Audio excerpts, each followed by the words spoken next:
Assalamualaikum warahmatullahi wabarakatuh. Sahabat-sahabat pecinta kebenaran, para pencari hakikat yang dirahmati Allah.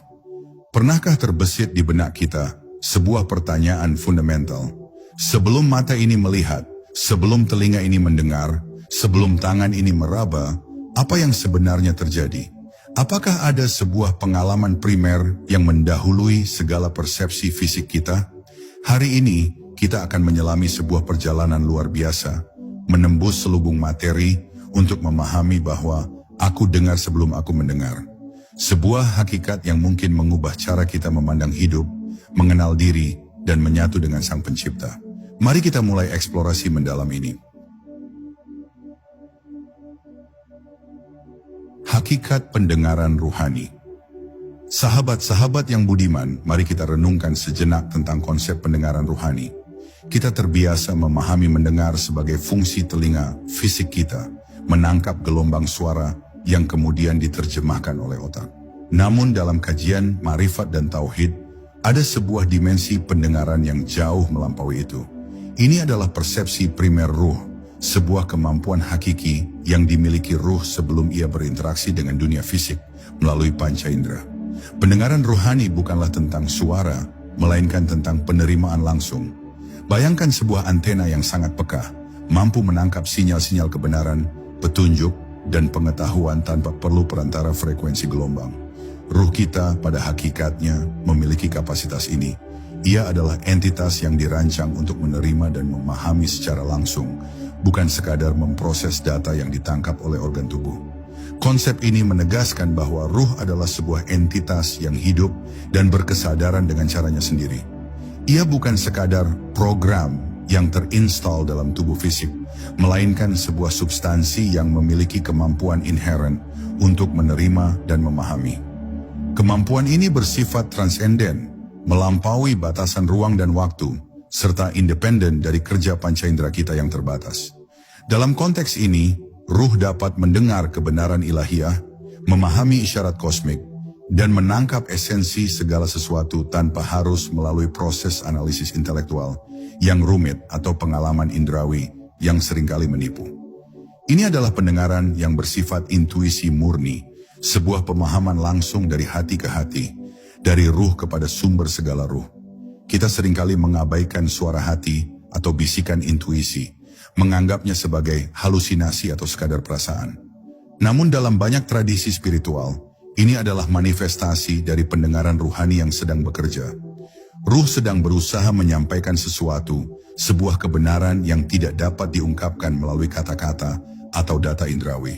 Maka, memahami hakikat pendengaran ruhani adalah langkah awal untuk menyadari bahwa eksistensi kita jauh lebih dalam dan kompleks dari yang terlihat.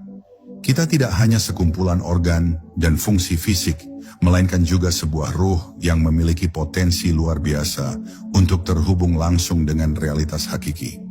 Ini adalah fondasi bagi seluruh kajian kita tentang Ma'rifat dan Tauhid, membuka pintu menuju pemahaman yang lebih profound tentang siapa kita sebenarnya dan bagaimana kita dapat kembali menyelaraskan diri dengan kebenaran tertinggi. Fitrah ilahiyah dan ruh.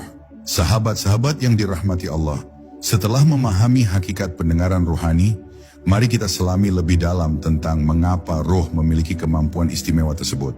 Jawabannya terletak pada fitrah ilahiyah yang melekat pada setiap ruh.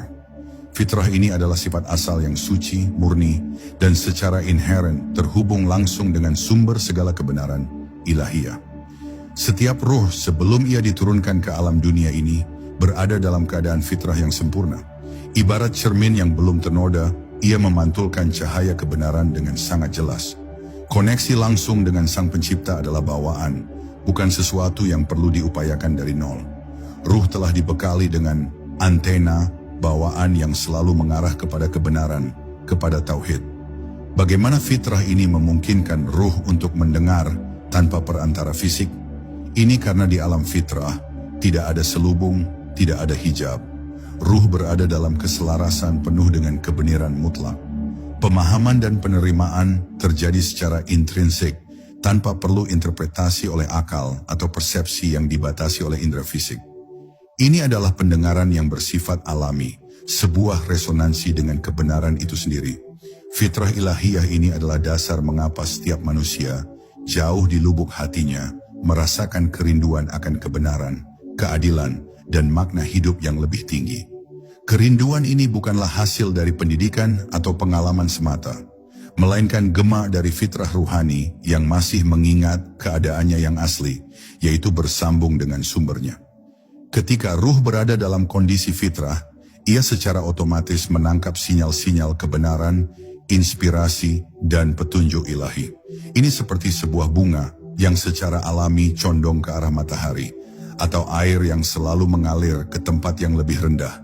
Ini adalah hukum alam rohani yang mendasari eksistensi kita. Namun seiring berjalannya waktu dan interaksi dengan dunia fisik, fitrah ini seringkali tertutupi oleh berbagai lapisan. Namun perlu ditegaskan, fitrah itu tidak pernah hilang, hanya saja tertidur atau terhalangi. Oleh karena itu, tugas kita adalah membangunkan kembali dan membersihkan hijab-hijab yang menutupi fitrah suci ini. Memahami fitrah ilahiyah ruh adalah kunci untuk menyadari potensi spiritual kita yang sesungguhnya.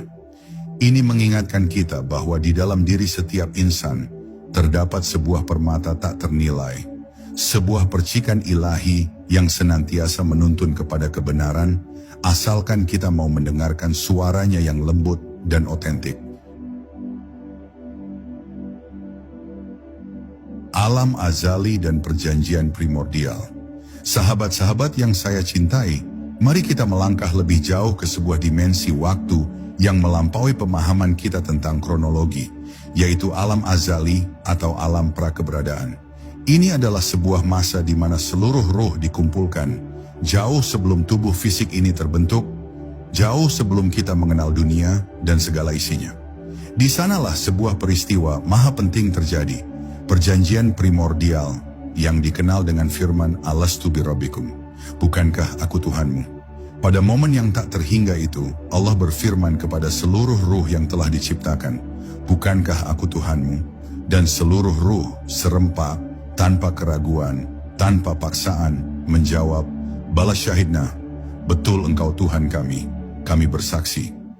Ini adalah kesaksian ruhani yang paling murni, sebuah pengakuan akan keesaan dan ketuhanan Allah yang terukir jauh sebelum akal dan indera kita berfungsi. Ruh pada saat itu adalah saksi dan penerima kebenaran tauhid secara langsung. Tidak ada keraguan, tidak ada persepsi yang bias, tidak ada pengaruh materi. Ruh mendengar dan memahami kebenaran ini dengan hakikatnya sendiri, dengan seluruh eksistensinya. Ini adalah pendengaran yang bersifat mutlak, sebuah persepsi tanpa filter. Perjanjian Alastu ini bukanlah sekadar dialog verbal, melainkan sebuah pengukuhan perjanjian suci antara Sang Khalik dan makhluknya yang paling mulia, yaitu ruh. Ini adalah momen di mana ruh-ruh mengikat janji untuk beribadah dan mengakui keesaan Allah, sebuah janji yang dibawa serta ke alam dunia ini. Meskipun kita tidak mengingat detail peristiwa ini dengan memori fisik kita, jejaknya terpatri dalam setiap ruh. Inilah yang mendasari kecenderungan alami manusia untuk mencari Tuhan, untuk mencari makna, dan untuk menemukan tujuan hidup yang lebih tinggi.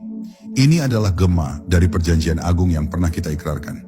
Memahami alam azali dan perjanjian primordial adalah kunci untuk menyadari bahwa tauhid bukanlah konsep yang baru kita pelajari di dunia ini, melainkan sebuah kebenaran yang telah kita saksikan dan akui jauh sebelum kita lahir. Ruh kita telah mendengar keesaan Allah secara langsung. Oleh karena itu, ketika kita diajak kepada tauhid di dunia ini, itu sejatinya adalah sebuah pengingat, sebuah ajakan untuk kembali kepada apa yang sudah pernah ruh kita akui. Ini adalah upaya untuk membersihkan kembali cermin ruhani, agar dapat memantulkan kebenaran yang telah disaksikannya di alam azali. Pengetahuan tentang alam azali dan perjanjian primordial ini memberikan landasan yang kuat bagi perjalanan spiritual kita. Ia menegaskan bahwa hubungan kita dengan Allah adalah hubungan yang paling fundamental, paling awal, dan paling mendalam, yang dimulai jauh sebelum kita memahami apa itu mendengar dengan telinga fisik kita. Bisikan hati dan ilham ilahi. Sahabat-sahabat yang budiman, setelah kita memahami pendengaran ruhani dan ikrar di alam azali, mari kita bicarakan bagaimana mekanisme ruh dalam menerima informasi, petunjuk, dan inspirasi langsung dari ilahi di alam dunia ini. Inilah yang sering kita sebut sebagai bisikan hati atau ilham ilahi. Ini adalah sebuah saluran komunikasi yang sangat halus, seringkali terabaikan di tengah hiruk-pikuk kehidupan. Bisikan hati adalah suara lembut yang datang dari kedalaman diri, seringkali tanpa alasan logis yang jelas. Ia bisa berupa dorongan untuk berbuat baik, peringatan akan bahaya, atau sebuah ide cemerlang yang tiba-tiba muncul. Ini adalah mekanisme ruh dalam menerima informasi non-fisik, melampaui batas-batas akal dan indera. Ilham ilahi, di sisi lain, adalah tingkatan yang lebih tinggi dari bisikan hati, sebuah cahaya petunjuk langsung dari Allah yang menerangi hati seorang hamba. Ini adalah inspirasi yang membimbing kepada kebenaran, solusi, atau jalan keluar dari permasalahan yang kompleks, bahkan tanpa melalui proses berpikir yang mendalam. Lalu, apa perbedaan antara bisikan hati yang bersifat ruhani dan pemikiran yang berasal dari akal atau nafsu? Ini adalah poin krusial. Pemikiran akal seringkali bersifat analitis, logis, dan berdasarkan data yang diterima indera. Sementara itu, pemikiran nafsu cenderung didorong oleh keinginan, syahwat, dan kepentingan pribadi. Bisikan ruhani sebaliknya terasa jernih, tenang, dan seringkali selaras dengan nilai-nilai kebenaran universal tanpa ada motif tersembunyi. Seringkali, bisikan hati yang benar terasa ringan di dada, memberikan ketenangan dan keyakinan, meskipun terkadang bertentangan dengan keinginan nafsu atau logika sesaat. Ia tidak membebani, tidak membuat ragu, dan tidak mendorong kepada keburukan. Sementara itu, dorongan nafsu seringkali disertai kegelisahan, keraguan, atau dorongan untuk segera memenuhi keinginan tanpa pertimbangan jangka panjang. Mampu membedakan bisikan ruhani dari suara akal, atau nafsu adalah sebuah seni yang perlu diasah. Ini membutuhkan kejernihan hati dan kepekaan spiritual. Semakin bersih hati kita, semakin jelas bisikan ruhani yang dapat kita tangkap. Semakin kita tenggelam dalam kebisingan dunia, semakin sulit kita mendengar suara hati yang otentik. Mempercayai dan mengikuti bisikan ruhani adalah bentuk lain dari pendengaran ruhani kita. Ini adalah bukti bahwa ruh kita masih berfungsi sebagai penerima sinyal-sinyal kebenaran. Dalam kehidupan sehari-hari, bisikan-bisikan ini adalah petunjuk berharga yang dapat membimbing kita menuju kebaikan dan menjauhkan kita dari kesalahan. Maka mari kita mulai melatih diri untuk lebih peka terhadap suara di dalam diri kita. Suara yang berasal dari sumber yang paling murni. Karena seringkali kebenaran dan petunjuk yang paling otentik tidak datang dari luar, melainkan dari bisikan halus di dalam hati kita sendiri. Hijab dan tirai duniawi. Sahabat-sahabat yang dirahmati Allah, setelah kita membahas potensi luar biasa, pendengaran ruhani, bisikan hati, dan ilham ilahi, kini saatnya kita menyentuh aspek yang tak kalah penting. Faktor-faktor yang menghalangi atau mengaburkan pendengaran ruhani setelah ruh berinteraksi dengan dunia fisik dan panca indera. Kita menyebutnya sebagai hijab atau tirai duniawi. Ketika ruh diturunkan ke alam dunia dan bersatu dengan tubuh fisik, ia mulai berinteraksi dengan lingkungan sekitarnya melalui panca indera. Dari sinilah, perlahan namun pasti, berbagai hijab mulai terbentuk, menutupi kejernihan pendengaran ruhani. Ibarat cermin yang tadinya bening, kini mulai berdebu dan berkarat. Salah satu faktor utama yang menciptakan hijab adalah nafsu dan syahwat. Keinginan-keinginan duniawi yang berlebihan, pengejaran kenikmatan sesaat, dan keterikatan yang kuat pada materi, semuanya berkontribusi dalam membentuk tirai yang tebal. Setiap kali kita memanjakan nafsu tanpa kendali, kita sebenarnya sedang menambahkan satu lapisan hijab pada ruh kita. Materi itu sendiri, dalam sifatnya yang fana dan membatasi, juga berperan. Terlalu fokus pada aspek materialistik kehidupan, membuat kita lupa akan dimensi ruhani. Kita menjadi sibuk dengan apa yang terlihat, apa yang bisa disentuh, apa yang bisa dihitung, sehingga mengabaikan apa yang tidak terlihat, namun lebih hakiki. Akibat dari hijab-hijab ini adalah terciptanya kebisuan ruhani. Ruh masih memiliki kemampuan untuk mendengar, namun sinyal-sinyal kebenaran menjadi sangat lemah, terdistorsi, atau bahkan tidak terdengar sama sekali. Bisikan-bisikan hati yang tadinya jernih kini menjadi samar, tertumpuk oleh kebisingan pikiran dan hasrat duniawi. Ketika pendengaran ruhani terhalang, kita kehilangan kompas batin. Keputusan-keputusan kita seringkali hanya didasari oleh logika akal atau dorongan nafsu yang seringkali menyesatkan. Kita menjadi mudah goyah, terombang-ambing oleh opini publik, atau terjebak dalam pusaran kekhawatiran dan kesenangan fana. Proses terbentuknya hijab ini adalah akumulatif. Setiap dosa, setiap keterikatan yang tidak sehat, setiap kelalaian terhadap tujuan hidup yang lebih tinggi, semuanya menambah ketebalan tirai. Semakin tebal hijab, semakin jauh kita dari esensi diri kita yang sejati, dan semakin sulit kita merasakan kehadiran ilahi dalam hidup. Oleh karena itu, menyadari keberadaan hijab ini adalah langkah pertama menuju pembebasan. Kita perlu mengakui bahwa ada sesuatu yang menghalangi kita dari pendengaran ruhani yang jernih, dan kemudian secara sadar berupaya untuk membersihkannya. Karena tanpa membersihkan tirai-tirai ini, mustahil bagi kita untuk kembali mendengar suara yang telah kita dengar sebelum panca indera ini berfungsi. Mengasah pendengaran batin. Sahabat-sahabat yang saya cintai, setelah kita menyadari adanya hijab yang menghalangi pendengaran ruhani, lantas bagaimana cara kita membersihkan dan mempertajam kembali reseptivitas ruh kita? Ini membutuhkan metode dan praktik spiritual yang telah diwariskan oleh para arif billah dan ulama terdahulu. Tujuan utamanya adalah membersihkan hati dan mengembalikan kejernihan cermin ruhani. Salah satu metode yang paling fundamental adalah zikir. Mengingat Allah secara terus-menerus, baik dengan lisan maupun dengan hati, adalah cara paling efektif untuk membersihkan karat-karat dosa dan kelalaian. Zikir lisan menuntun hati untuk mengingat, dan zikir hati itulah yang sesungguhnya membuka pintu-pintu ruhani. Semakin banyak kita berzikir, semakin terang hati kita, dan semakin peka pendengaran batin kita. Kemudian ada tafakur. Ini adalah perenungan mendalam tentang ciptaan Allah, tentang hakikat diri, dan tentang makna kehidupan. Dengan tafakur, kita melatih akal untuk tidak hanya memproses informasi, tetapi juga untuk merenungi kebesaran Allah, yang pada akhirnya akan menuntun hati untuk berserah diri dan memperhalus reseptivitas ruh. Mujahadah adalah perjuangan melawan hawa nafsu dan syahwat. Ini adalah upaya keras untuk mengendalikan diri dari godaan duniawi, menahan diri dari dosa, dan mengarahkan keinginan kepada hal-hal yang diridhai Allah.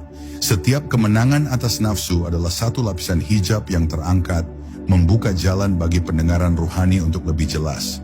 Sejalan dengan mujahadah adalah riyadah, yaitu latihan spiritual yang disiplin dan konsisten. Ini bisa berupa puasa sunnah, qiyamul lail, salat malam, atau membaca Al-Quran dengan tadabbur. Riyadah adalah sebuah olahraga bagi ruh yang menguatkan dan menyucikan, sehingga ia lebih mampu menerima petunjuk ilahi. Dalam setiap praktik ini, pentingnya kesadaran dan kehadiran diri tidak bisa diabaikan. Ini berarti melakukan segala sesuatu dengan penuh perhatian, tidak hanya sekadar rutinitas tanpa makna. Ketika kita berzikir, hadirkan hati. Ketika tafakur, hadirkan pikiran dan ruh. Ketika mujahadah dan riyadah, hadirkan niat yang tulus. Kehadiran ini memastikan bahwa praktik spiritual kita benar-benar menyentuh inti ruhani. Membersihkan hati bukanlah proses instan, melainkan sebuah perjalanan yang berkelanjutan. Dibutuhkan kesabaran, keistiqomahan, dan ketulusan. Namun setiap langkah yang kita ambil untuk membersihkan hati akan membuka sedikit demi sedikit tirai-tirai yang menghalangi, memungkinkan pendengaran batin kita untuk semakin tajam dan jelas. Pada akhirnya, tujuan dari mengasah pendengaran batin ini adalah untuk mengembalikan ruh pada kondisi fitrahnya, di mana ia dapat mendengar kebenaran tanpa filter, sebagaimana ia telah mendengarnya di alam azali. Marifatullah, pengenalan melalui ruh. Sahabat-sahabat yang saya muliakan, setelah membersihkan hati dan mengasah pendengaran batin, kita akan mencapai sebuah puncak dalam perjalanan spiritual. Ma'rifatullah, yaitu pengenalan sejati terhadap Allah. Dan yang terpenting, ma'rifatullah ini dicapai melalui pendengaran dan persepsi ruhani, bukan hanya melalui akal atau indera semata. Pengenalan terhadap Allah melalui akal adalah pengenalan yang bersifat konseptual dan logis. Kita bisa memahami dalil-dalil tentang keberadaan Allah, sifat-sifatnya, dan keesaannya melalui penalaran. Pengenalan melalui indera adalah melalui pengamatan ciptaannya. Namun ma'rifatullah yang sejati melampaui keduanya. Ruh sebagai gerbang menuju kedalaman tauhid adalah inti dari ma'rifatullah. Ketika ruh kita telah bersih dan pendengaran batin telah tajam, ia mampu merasakan kehadiran Allah secara langsung, bukan hanya memahami konsepnya. Ini adalah pengalaman intuitif, sebuah rasa yang tidak dapat diungkapkan dengan kata-kata, namun sangat nyata dalam lubuk hati. Ma'rifatullah melalui ruh adalah sebuah pengenalan yang bersifat personal dan intim. Kita tidak lagi hanya percaya kepada Allah karena dalil atau karena diajarkan, tetapi kita mengenal Dia dalam diri kita sendiri melalui getaran-getaran ruhani yang menyelaraskan kita dengannya. Ini adalah puncak keyakinan di mana tidak ada lagi keraguan yang tersisa. Pendengaran ruhani dalam konteks ma'rifatullah berarti ruh kita mampu menangkap isyarat-isyarat ketuhanan yang tak terbatas, memahami rahasia-rahasia alam semesta, dan merasakan keagungan Allah dalam setiap detak jantung. Ini adalah kondisi di mana ruh berada dalam keselarasan penuh dengan realitas ilahi. Mereka yang mencapai ma'rifatullah melalui ruh akan merasakan kedamaian yang mendalam, ketenangan yang tak tergoyahkan, dan cinta yang tak terbatas kepada Allah. Hidup mereka menjadi terarah, setiap tindakan didasari oleh kesadaran akan kehadirannya. Ini adalah sebuah anugerah agung yang Allah berikan kepada hamba-hambanya yang bersungguh-sungguh dalam membersihkan diri dan mengasah pendengaran batinnya. Ma'rifatullah adalah buah dari seluruh jerih payah spiritual, sebuah pencerahan yang mengubah seluruh pandangan hidup. Jadi ma'rifatullah bukanlah sekadar pengetahuan yang dihafal, melainkan sebuah pengalaman batiniah yang mendalam, sebuah pengenalan yang hanya dapat dicapai ketika ruh kita kembali pada fitrahnya dan pendengaran batin kita telah sepenuhnya terbuka. Inilah gerbang menuju hakikat tauhid yang sebenarnya. Tauhid hakiki, kesaksian ruh. Sahabat-sahabat yang saya kasihi, setelah membahas ma'rifatullah melalui ruh, kita sampai pada inti dari seluruh kajian ini, tauhid hakiki. Ini adalah penegasan bahwa tauhid yang paling murni dan paling mendalam bukanlah sekadar pengucapan kalimat syahadat dengan lisan, atau pemahaman akan keesaan Allah dengan akal semata, melainkan kesaksian ruh yang telah mendengar keesaan Allah secara langsung di alam azali. Tauhid hakiki adalah kesaksian yang tertanam dalam relung terdalam setiap ruh. Ia adalah pengakuan tanpa keraguan, tanpa paksaan, yang pernah diikrarkan oleh seluruh ruh di hadapan Sang Pencipta. Ini adalah fondasi spiritual yang tak tergoyahkan, yang mendasari seluruh keyakinan dan praktik keagamaan kita. Implikasi tauhid ruhani dalam kehidupan seorang hamba sangatlah mendalam. Pertama, ia melahirkan keyakinan yang mutlak. Ketika tauhid telah berakar dalam ruh, tidak ada keraguan sedikit pun tentang keberadaan dan keesaan Allah. Keyakinan ini tidak akan goyah oleh badai cobaan atau bisikan keraguan. Kedua, ia menciptakan ketundukan yang sempurna. Jika ruh telah bersaksi tentang keesaan Allah, maka seluruh diri akan tunduk dan patuh kepada perintahnya. Ini bukan lagi ketaatan yang terpaksa, melainkan ketaatan yang lahir dari pengakuan mendalam akan kebenaran. Ketiga, ia menumbuhkan cinta yang tulus. Tauhid rohani akan mengantarkan pada ma'rifatullah, dan ma'rifatullah akan melahirkan cinta yang tak terhingga kepada Sang Pencipta. Cinta ini menjadi penggerak utama dalam setiap amal kebaikan dan menjauhkan diri dari segala larangan. Keempat, ia memunculkan rasa damai dan tenang. Ketika ruh telah menyadari hubungannya yang sejati dengan Allah melalui tauhid, segala kegelisahan duniawi akan sirna. Ada kedamaian yang terpancar dari dalam, karena ia telah menemukan tempat kembali dan sumber segala ketenangan. Tauhid hakiki bukanlah sebuah teori, melainkan sebuah realitas yang hidup dalam diri seorang mukmin sejati. Ia termanifestasi dalam setiap pikiran, perkataan, dan perbuatan. Hidupnya senantiasa selaras dengan kehendak ilahi, karena ruhnya telah mendengar dan bersaksi tentang keesaannya. Memahami dan berupaya mencapai tauhid ruhani ini adalah tujuan tertinggi dalam perjalanan spiritual kita. Ini adalah inti dari segala ibadah, puncak dari segala pengetahuan, dan sumber dari segala kebaikan. Karena ketika ruh telah bersaksi tentang keesaan Allah, seluruh eksistensi kita menjadi bukti nyata dari kalimat suci La ilaha illallah. Implikasi dalam kehidupan sehari-hari. Sahabat-sahabat yang saya hormati, setelah kita memahami kedalaman pendengaran ruhani, fitrah ilahiyah, perjanjian azali, bisikan hati, hingga ma'rifatullah dan tauhid hakiki, pertanyaan selanjutnya adalah, bagaimana kesadaran akan pendengaran ruhani ini memengaruhi kehidupan kita sehari-hari? Implikasinya sungguh luas dan transformatif, menyentuh setiap aspek pengambilan keputusan, akhlak, dan interaksi sosial kita. Pertama, dalam pengambilan keputusan, kesadaran akan pendengaran ruhani akan menjadikan kita lebih bijaksana. Kita tidak lagi hanya mengandalkan logika akal atau dorongan nafsu semata. Sebaliknya, kita akan lebih peka terhadap bisikan hati, intuisi, dan ilham ilahi yang datang dari ruh yang bersih. Keputusan-keputusan yang diambil akan terasa lebih tepat, lebih berberkah, dan selaras dengan kehendak ilahi, karena ia dipandu oleh suara batin yang otentik, bukan hanya kalkulasi duniawi. Kedua, dalam akhlak, pendengaran ruhani akan membentuk karakter yang lebih mulia. Ketika ruh kita telah merasakan kebesaran Allah dan kebenarannya, kita akan secara alami terdorong untuk berbuat kebaikan, bersikap jujur, adil, dan berempati.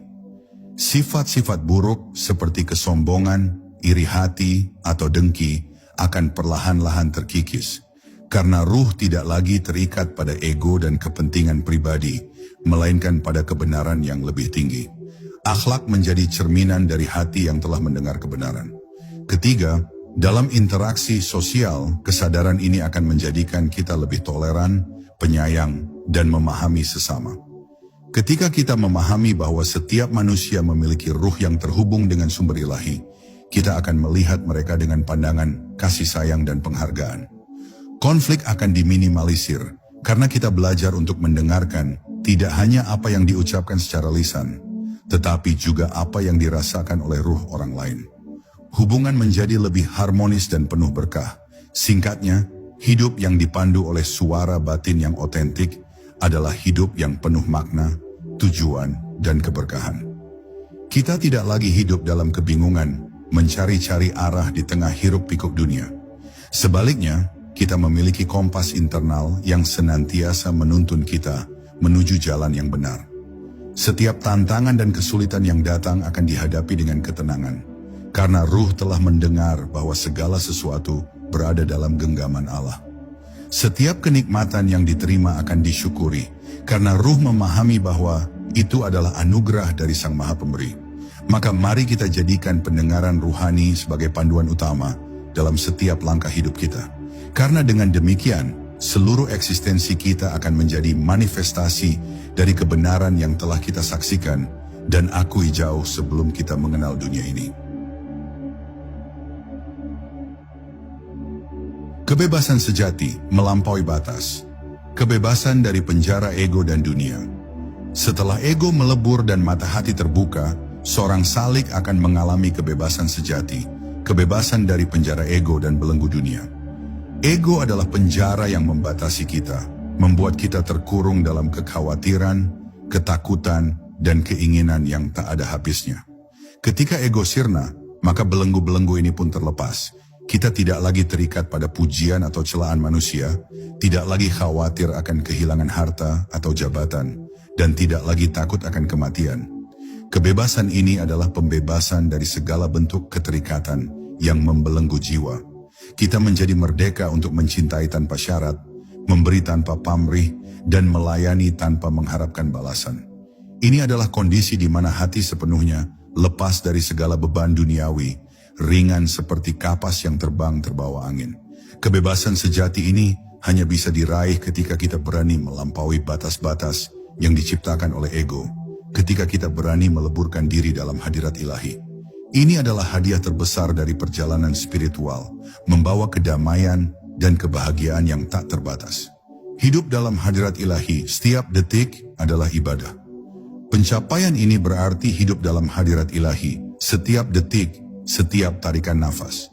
Tidak ada lagi pemisahan antara ibadah formal dan kehidupan sehari-hari. Syalat, puasa, zikir, dan semua amal baik lainnya menjadi ekstensi dari kesadaran akan kehadiran Allah yang terus-menerus. Bahkan saat bekerja, berinteraksi dengan orang lain, atau melakukan aktivitas mundane sekalipun, semuanya dilakukan dengan kesadaran bahwa Allah menyaksikan, Allah menyertai, dan Allah adalah sumber dari segala kekuatan. Setiap momen menjadi ibadah karena setiap tindakan dilakukan dengan niat yang murni dan hati yang terhubung dengan Tuhan. Ini adalah kehidupan yang penuh makna, di mana tidak ada lagi waktu yang terbuang sia-sia atau tindakan yang sia-sia. Setiap langkah adalah menuju Allah, setiap pandangan adalah melihat tanda-tandanya, dan setiap kata adalah mengingatnya. Hidup dalam hadirat ilahi adalah puncak dari kesadaran spiritual, menjadikan seluruh eksistensi kita sebagai persembahan yang sempurna kepada Sang Pencipta. Melampaui dualitas, persatuan dalam keesaan.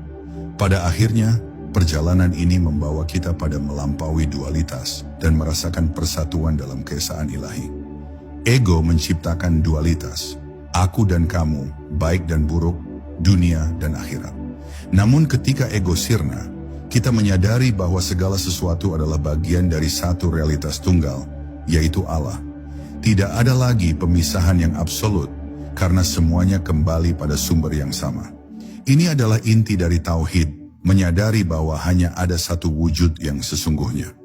Melampaui dualitas berarti melihat kesatuan dalam keberagaman, melihat keindahan dalam setiap ciptaan, dan melihat hikmah dalam setiap peristiwa. Kita tidak lagi terjebak dalam penilaian biner, melainkan mampu merangkul segala sesuatu dengan pandangan yang lebih luas dan lebih bijaksana. Ini adalah pemahaman yang mendalam tentang keesaan Allah. Tidak hanya dalam teori, tetapi dalam pengalaman langsung.